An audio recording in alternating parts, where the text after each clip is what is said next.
Allô, mauvais plan. Un homme de 33 ans interpellé hier à Allô sur le terrain de celui qui avait appelé la police. Le garçon y arrosait méticuleusement 55 plants de cannabis. La Plaine. Il vivra une balle dans la tête. Un garçon de 17 ans qui a voulu regarder de près le stylo-pistolet de son cousin s'est tiré une balle de 22 longs rifles dans l'œil.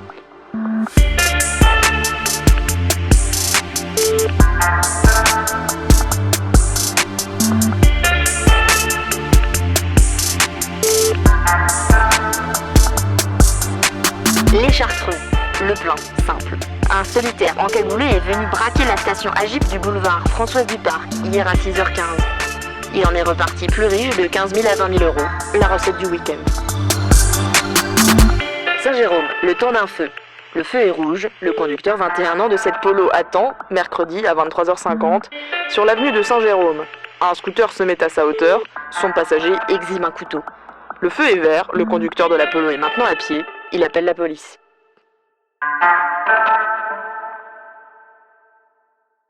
Avec quoi on écrit le fait divers ? Quand on voit ce qu'on a au début, on se dit il va falloir écrire un article avec ces 4 demi-infos. Parce que fait divers, c'est le matin, tu vas faire ton marché à la police. Ça, c'est le fait divers le plus classique. Après, on peut évidemment élargir le spectre. Mais le truc le plus classique, c'est aller au chien. T'arrives, tu vas faire ton marché, tu t'assois devant la personne qui est habilitée à te parler, qui te lit ce qu'ils appellent le fil, c'est-à-dire ce qui s'est passé la veille ou qui vient de se passer et qui veut bien lire lui, c'est-à-dire il choisit lui-même ce qu'il va lire. Et quand il lit ça, on se rend compte que ça a été rédigé de façon rocambolesque par des gardiens de la paix, très souvent, et que très souvent on comprend même pas qui est l'auteur, la victime et quels sont les faits.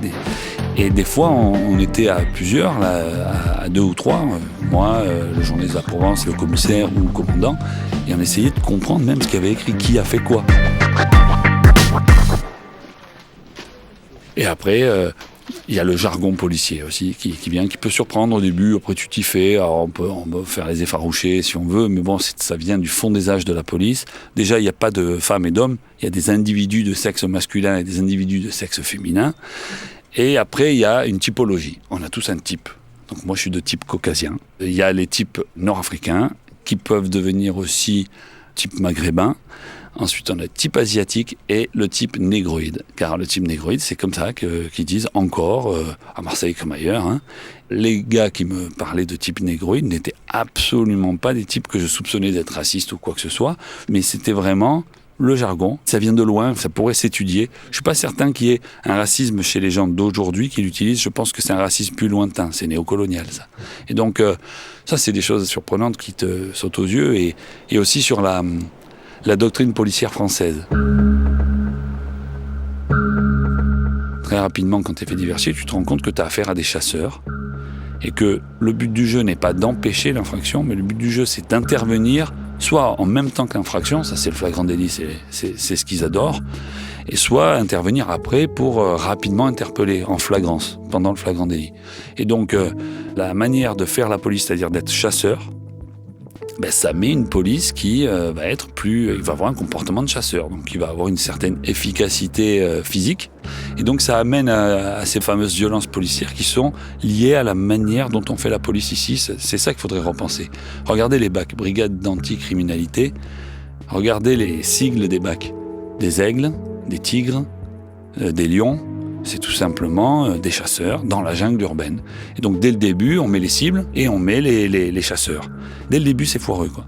Et ça, tu te rends compte petit à petit quand tu es au fait divers. Tu le vois et bon, tu changeras rien. Tu n'es pas là pour changer ça, tu es là pour prendre de l'info. Mais dans l'écriture, par contre, j'essayais un petit peu de le sentir, de le laisser passer. Parce que l'écriture était très importante.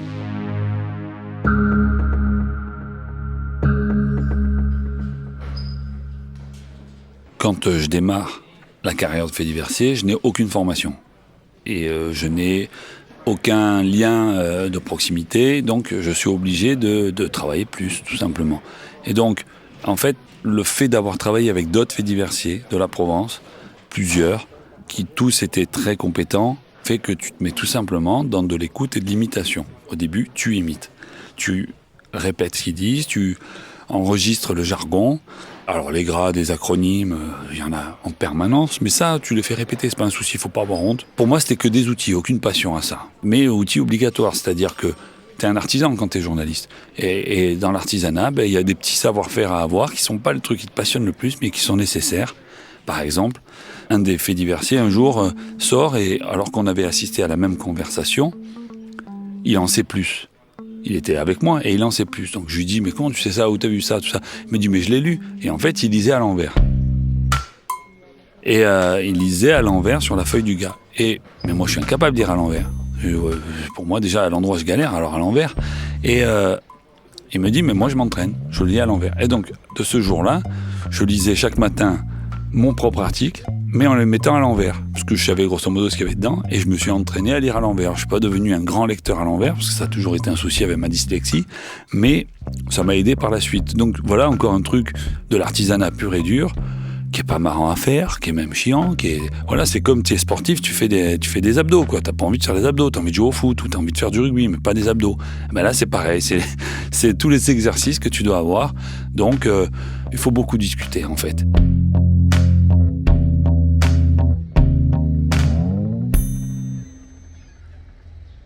Le travail avec la police, en fait, c'est en permanence, tu es dans une sorte de négociation.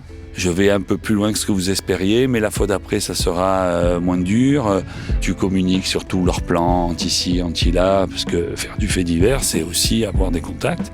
Moi, j'avais 0 € de frais en 10 ans de fait divers. 0 €. Donc, c'était pas avec des places de l'OM ou quoi que ce soit, ou un resto, tout ça. Moi, il n'y avait rien. Moi, je ne repayais même pas un café.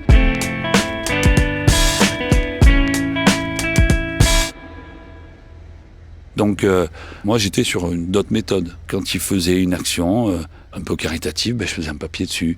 Quand un policier montait dans les quartiers nord un club de boxe pour aider les jeunes, je faisais un papier dessus, etc. Tous ces papiers qui ne sont pas des papiers de complaisance, puisque ce que tu racontes existe vraiment et ça se fait vraiment. Sauf qu'il y a peut-être 5 associations qui voudraient le même papier, les 4 autres, ils n'auront pas le papier, lui, ils l'ont. C'est à la fois injuste, mais c'est à la fois le seul outil qu'on ait, nous journalistes. C'est-à-dire que ça, moi, j'assume totalement ce truc-là. Tu n'as pas de moyens. On n'est pas des flics, hein. Donc, quand tu fais tes enquêtes, tu n'as pas d'écoute, tu mets personne en garde à vue, les gens te parlent s'ils veulent te parler. Enfin, il faut bien trouver des trucs. Et il faut nouer de la confiance. Donc, pour nouer de la confiance, il faut trouver des choses. Bon, beaucoup de voyous que je connais sont impliqués aussi dans de l'associatif, souvent sportif. Je n'hésitais pas à faire un papier sur l'asso, si à un moment l'asso avait une vraie activité, tout ça. C'est-à-dire que c'est là qu'il te faut très bien connaître l'environnement que tu racontes, parce que tu vois jusqu'où tu considères que tu peux aller, toujours.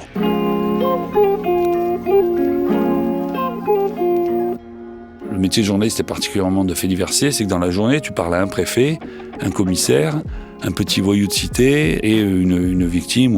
Enfin, tu as une transversalité unique. Et toi, il faut adapter ton comportement à ça. Il faut avoir un look très neutre pour pouvoir passer partout dans la même journée. Il faut avoir une tenue qui te permet de partir en courant quand tu es à des endroits où il faut partir en courant. C'est-à-dire que tu fais pas les petites chaussures d'avocat pointues là qui glissent, quoi. Tu fais pas ça. Puis t'arrives pas avec une gueule d'avocat et la mèche sur le côté dans une cité. Tu vas te prendre des pierres instantanément. T'as même pas commencé à parler d'y quitter, tu vas prendre des pierres. Parce que t'as l'archétype l'approche coloniale, quoi, qui vient observer la jungle urbaine, quoi. Donc il faut réussir à trouver ce personnage un peu entre tout. Enfin, il faut schizophrénique complètement. C'est très fatigant, en fait. Après, il y a tout le terrain, quoi. Il y a toutes les choses à faire.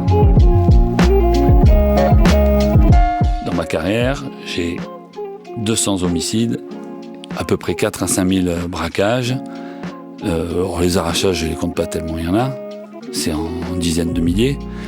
Et il doit y avoir une trentaine de suicides. C'est ça à peu près ma carrière de fait diversier. Donc, une des difficultés qui te vient très vite, c'est soit tu fais du quotidien pur et dur et tu réécris le même article éternellement. Pourquoi pas? C'est-à-dire tu réécris le même article et tu changes l'heure.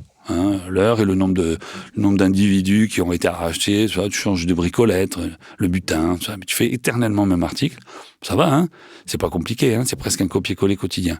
Soit tu te casses la tête en te disant je vais essayer d'être novateur tout le temps. Comme j'ai aucune passion pour le fait divers en soi, un de mes buts a été de comment je vais écrire un braquage différent par jour. Et Donc j'ai tout fait. J'ai écrit en étant le fusil, j'ai écrit en étant l'auteur, la crosse, j'ai tout fait, j'ai tout essayé, j'ai essayé toutes sortes. J'ai essayé des fois de donner du sens, des fois il n'y en avait pas. Enfin, j'ai essayé de comprendre aussi pourquoi tous les lundis, les braquages arrivaient le lundi. Puis tu te rends compte qu'en fait, le lundi, il y a eu les courses de chevaux pendant le week-end. Donc les gars qui ont des PMU, ils mettent de l'argent dans les coffres, parce que comme ils font du black, ils ne le déposent pas tous intégralement à la banque. Et comme ils le mettent dans les coffres, un gars qui les connaît bien va finir par les braquer eux. Et comme c'est un coffre, il faut les torturer avant, on les brûler un peu à la cigarette pour qu'ils ouvrent le coffre. Et tu mets rien à jour, mais tu essayes de comprendre en fait un système. Et après tu te mets au jeu, et là tu n'es plus fait diversier dans le sens policier. Parce que fait diversier aujourd'hui, c'est le spécialiste de la sécurité. On a gardé le terme fait diversier, mais c'est le spécialiste de la sécurité. Et tu deviens un journaliste de société. Et là, ça devient bien. Là, moi qui au début voulais pas l'être, je me suis rendu compte, déjà en narration, il n'y a rien de mieux. Et 2, pour expliquer le monde, le fait divers, c'est la marge. Donc la marge, c'est ce qui entoure la société. Toi, tu racontes les marges. Donc en fait, tu racontes pleinement la société. Tu racontes pleinement notre époque. Par exemple, au 19e siècle, les grèves sont interdites. Dans les faits divers, on a les manifestations et les grèves. Et les flics qui chargent et les tirent. Et donc, là, c'est du fait divers. Si demain, on légalise de la drogue, ce qui finira par arriver, puisque tous les pays le font, la France le fera, mais dans combien de temps, comment, c'est un autre débat, mais ça arrivera. Mais il n'y aura plus dans les faits divers tous ces petits dealers qui se font choper, qui eux-mêmes répondent par des pierres ou des bagarres, et ça va jusqu'au coup de couteau, donc des trucs dramatiques. Du jour au lendemain, ça disparaît. C'est un fait divers qui n'existe plus. Ça raconte donc la société. Une société qui interdit aujourd'hui la drogue, tout en étant une société qui, par sa dureté et par son cynisme, entraîne beaucoup de gens à prendre des drogues. Chaque fait divers que tu as raconte la société, et j'aimais beaucoup ceux qui racontent rien aussi. Ceux qui arrivent, qui sont hors sol. D'un seul coup, tu as un fait divers qui n'a pas d'explication. La mauvaise rencontre, le mauvais truc. Et ça, c'était les plus durs à appréhender parce que c'est ceux qui peuvent arriver, en fait. Donc les accidents de voiture. C'est terrible, les accidents de voiture à écrire. C'est terrible sur le terrain, c'est des trucs les plus durs. Les accidents de voiture, les agressions soudaines et improbables. Et après, ceux qui touchent, quand ça touche les enfants, quand ça touche les gens qui aident aussi. Quand les gens du monde de l'associatif qui font beaucoup pour une population, que cette population soudain se retourne. Et qu'il y a un fait divers. C'est arrivé ça, des gens qui s'occupent de SDF pendant longtemps, et ce jour-là, les SDF sont complètement sous, il y en a un, il ne sait pas ce qu'il fait, boum, coup de couteau, ça coupe une artère, il meurt. Donc voilà, ce truc d'être aux marges de notre société, c'est quelque chose qui est assez perturbant et à la fois intéressant. T'as l'impression d'être un sociologue, mais un sociologue sans avoir fait d'études de sociologie et sans le vocabulaire. Il n'y a pas de porosité, il n'y a pas de population, tous ces mots-là, on ne les a pas. Mais on se rend compte qu'on fait de la sociologie de terrain par les faits qui te remontent. Ça, moi, ça m'a bien plu. Il m'a fallu 2-3 ans pour me rendre compte de ça. Au début, je m'amusais à écrire, et petit à petit, je m'amusais à écrire, et en plus, j'y mettais du sens. T'évolues tout le temps, en fait.